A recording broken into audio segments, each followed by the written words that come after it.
This is Jason Torpy with the Military Association of Atheists and Freethinkers, here again to answer member questions. One of the most common questions we get is, what do I do if the chaplain won't help?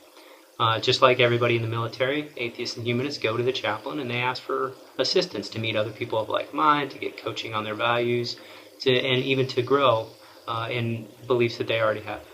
And unfortunately, all too often, atheists and humanists, they say, well, I don't really believe in God, and they get shown the door, as if that's the same thing as having no morals or no ethics or no beliefs at all. And we really need to change that. So what does somebody do when a chaplain turns them away? Now, the first thing, not all chaplains are bad. So one thing you can do is go and talk to other chaplains. But to be honest, not all chaplains are bad is not a compliment. Not all men are bad. Not all men say terrible things to women. Not all white men are racist against black men, but it is the case that there are a lot of chaplains who do discriminate against atheists and humanists, and that seems to be the tacit policy. So we do very often get turned away. But even though many people get turned away, it is important to ask. So when you ask, it goes on record. That chaplain at least knows that somebody has come to him and asked for his help. And it can go up the chain of command. It's also the first step to getting non-chaplain leaders to step in and correct what is currently a tacitly discriminatory policy within the chaplaincy. So please go in, please make sure to ask. Now, and because we're all objective and reasonable, within the atheist and humanist community, the first thing we can do is turn the lens on ourselves. What have you gone in to ask for? All too often I find that, when somebody comes in, they'll say, well, chaplain, I'm atheist. What can you do for me? And the chaplain might be confused. What they should do is say, all right, tell me more. What do you believe in? And they shouldn't just show you the door.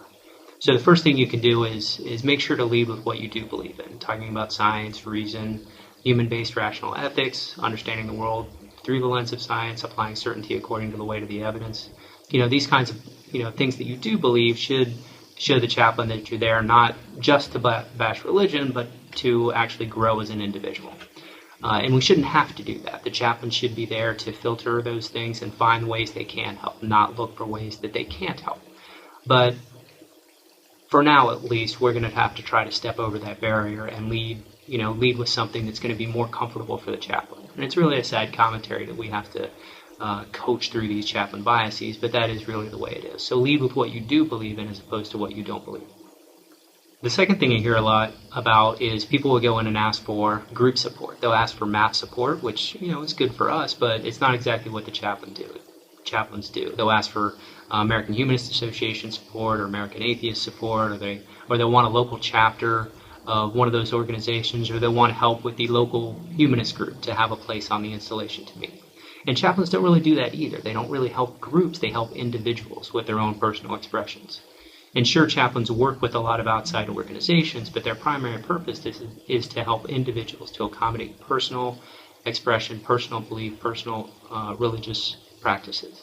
So when you go in, make sure you're advocating for yourself in an interest of meeting others of like mind, not going in to start a chapter or start an organization. Make sure that the chaplains understand that you're not there for that, and don't let them point you at, for example, Army Community Service or the Morale and Welfare and Recreation organizations, or some kind of installation activities that are there for hobbies and social groups and not for core identity and values. So go in as an individual that's looking for personal accommodation, not as someone who wants to start a group.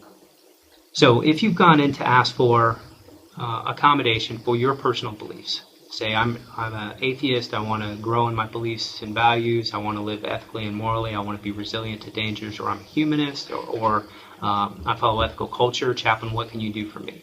I'd like equal support just like any Jew or Hindu or Muslim, but just for my beliefs. If they turn you away then, if they say, well, we really don't do that because of whatever excuse, then you have to believe them. Take them at their word. Make sure that request is official and documented, and then take that report to the command to say, Commander, I want to make sure you understand, an equal opportunity officer, I want to make sure you understand that this chaplain is refusing to help people who don't believe in a God. This chaplain is uncomfortable with and not willing to represent people who don't believe like he or she does. So go in, make the official request, and then when you get a no, and you've asked properly and done something that should be within the chaplain purview, take that to the command and make sure that they understand that they have a discriminatory chaplain. Now, it doesn't mean you have to bash the chaplain. That chaplain understands the culture that they live in, where they're from. They understand their own chaplain chain of command, and it's been very clear in chaplain leadership that they don't want atheists and humanists to be part of their scope of work. They want to turn us away. So we can respect that the chaplain does not want atheist discrimination. We have to suffer discrimination against atheists all the time, and it's fair to understand that chaplain may not want to suffer that same discrimination, him or herself. So we don't have to hate the chaplain for it, but we can respect their decision and then report that to other commanders who have a vested interest in ensuring that chaplain is earning their paycheck, earning their resources and finances, and carrying out the duties that they're expected, actually carrying out their mission, even if it's uncomfortable for them to deal with people who believe differently than they do. So make sure that report is clear. Now, before I close out, I want to say something that I hate. It actually absolutely drives me crazy. I'll get somebody that'll, on the Facebook page, or they'll call. I talk a lot with people on the phone about these issues, or kind of coach people through. And a lot of times they say, "Oh, my chaplain's a nice guy. My chaplain's really great. Oh, he's so nice." And what they really mean is, I went in, I talked to the chaplain, he smiled at me, did absolutely nothing, showed me the door, and that's a nice guy. So the chaplain has entirely refused to help at all. And people are content with just a talk, just smiling and having a discussion. If anyone else goes in, a Jew or a Hindu or a Muslim or a Buddhist, certainly a Christian, Protestants and Catholics they get fawned over with lots and lots of services. But when we go in, and even atheists and humanists are perfectly happy to just have a discussion. We don't have any materials, we don't have a place to meet, we don't have a connection to others, we're not advertised all over posts through all the media outlets to try to make sure people come and visit. We don't get any advertising information, standing up in front of people and saying, "Hey, if you're atheist or humanist, come in, we want to connect you with others of like mind." When we don't get equal support, actual equal support, don't be content. Don't let the chaplain patronize you when you go in and ask for equal support and they send you away with nothing but a smile and a wave goodbye. So don't be content with that.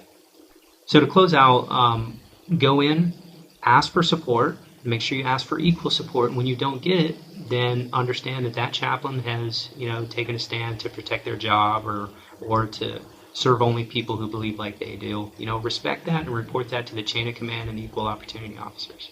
And every step of the way, contact MAF. Get advice before you go into the chaplain, get advice after you go into the chaplain. It's not legal advice, but it's years of experience and lots of other people who have done the same thing. And we can make sure that when you go in to ask, it's done in the proper way, and you can expect to get either support or to have a real grievance to follow up with the chain of command about.